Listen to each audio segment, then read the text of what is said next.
നമ്മുടെ വിശ്വാസങ്ങൾ വ്യാപാരവൽക്കരിക്കപ്പെട്ട് കഴിഞ്ഞിട്ട് എത്രയോ കാലമായില്ലേ. അക്ഷയ തൃതീയ ഒരു നല്ല ഉദാഹരണമാണ്.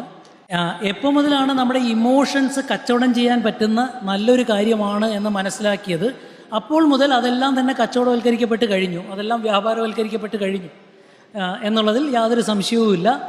നമ്മുടെ വിശ്വാസങ്ങളെല്ലാം വ്യാപാരവൽക്കരിക്കപ്പെട്ടതാണ്, നമ്മുടെ അന്ധവിശ്വാസങ്ങളെല്ലാം അതിനേക്കാൾ വ്യാപാരവൽക്കരിക്കപ്പെട്ടതാണ്. ഏത് സ്ഥാപനങ്ങളാണോ ഈ പറയുന്ന രീതിയിലുള്ള സ്ഥാപനവൽക്കരണത്തെയും വ്യാപാരവൽക്കരണത്തെയും എതിർക്കേണ്ടത്, ആ സ്ഥാപനങ്ങൾ തന്നെ ഈ അന്ധവിശ്വാസങ്ങൾക്ക് ആക്കം കൂട്ടുന്നു എന്നുള്ളതാണ് നമ്മളെ സംബന്ധിച്ചിടത്തോളം ഏറ്റവും ബുദ്ധിമുട്ടുണ്ടാക്കുന്നത്. അപ്പോൾ ക്ഷേത്രങ്ങളിലെ പൊങ്കാല ശാസ്ത്രീയമാണോ എന്നൊരു ചോദ്യമേ ഇല്ല.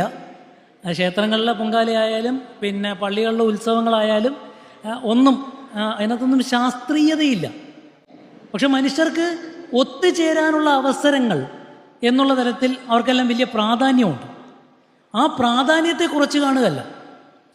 മനുഷ്യർ ഒത്തുചേരുക എന്ന് പറയുന്നത് ഒരു വലിയ കാര്യമാണ്. മനുഷ്യനൊരു സാമൂഹിക ജീവിയാണ്. ആ രീതിയിൽ മനുഷ്യർക്ക് ഒത്തുചേരാനുള്ള അവസരങ്ങൾ ഉണ്ടാവുന്നതെല്ലാം നമ്മൾ പ്രോത്സാഹിപ്പിക്കപ്പെടേണ്ടതാണ്. പക്ഷെ അതേസമയം ആ പ്രോത്സാഹിപ്പിക്കപ്പെടുന്നത് മറ്റൊരാളുടെ സഞ്ചാര സ്വാതന്ത്ര്യത്തെ ഹനിച്ചുകൊണ്ടോ അല്ലെങ്കിൽ അയാളുടെ മറ്റുള്ള പ്രവർത്തനങ്ങളെ ഹനിച്ചുകൊണ്ടോ ആവരുത് എന്ന തരത്തിൽ ഉറപ്പുവരുത്താൻ ഭരണഘടനാ സ്ഥാപനങ്ങൾക്ക് ഉത്തരവാദിത്വമുണ്ട്. കാരണം എല്ലാവർക്കും ഭരണഘടന ഒരേ തരത്തിലുള്ള സ്വാതന്ത്ര്യവും അവകാശങ്ങളുമാണ് കൊടുത്തിരിക്കുന്നത് എന്നുള്ളതാണ്. ഉയരം കൂടുന്തോറും ചായയുടെ രുചി കൂടും എന്ന് പറയുന്നത് പോലെയല്ലേ എന്നൊക്കെ ചോദ്യമുണ്ട്. ഇപ്പോൾ റബ്കോ എന്ന് പറയുന്ന മാട്രസിൻ്റെ പരസ്യത്തിൽ ഒരു കുട്ടി മാർക്ക് വാങ്ങിക്കുന്നുണ്ട്. മാർക്ക് വാങ്ങിച്ച കുട്ടിയോട് ടീച്ചർ ചോദിക്കുന്നത് എങ്ങനെ നേടി ഇത്ര ഉയർന്ന മാർക്ക്? അപ്പോൾ കുട്ടി പറയുന്നത് ഉറങ്ങി നേടി എന്നാണ്. അപ്പോൾ കേട്ടാൽ നമുക്ക് ചിരി വരുമെങ്കിലും അത് വളരെ സയൻറ്റിഫിക്കാണ്, ശാസ്ത്രീയമാണ്.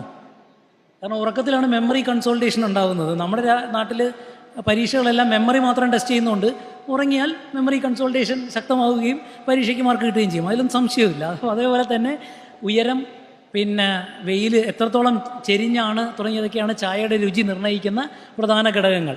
അപ്പോൾ അത്തരം കാര്യങ്ങളല്ല ഞാൻ പറഞ്ഞത്. ഏതായാലും അതെല്ലാം ഒരുമിച്ച് പറഞ്ഞു വിട്ടിരിക്കുന്നു.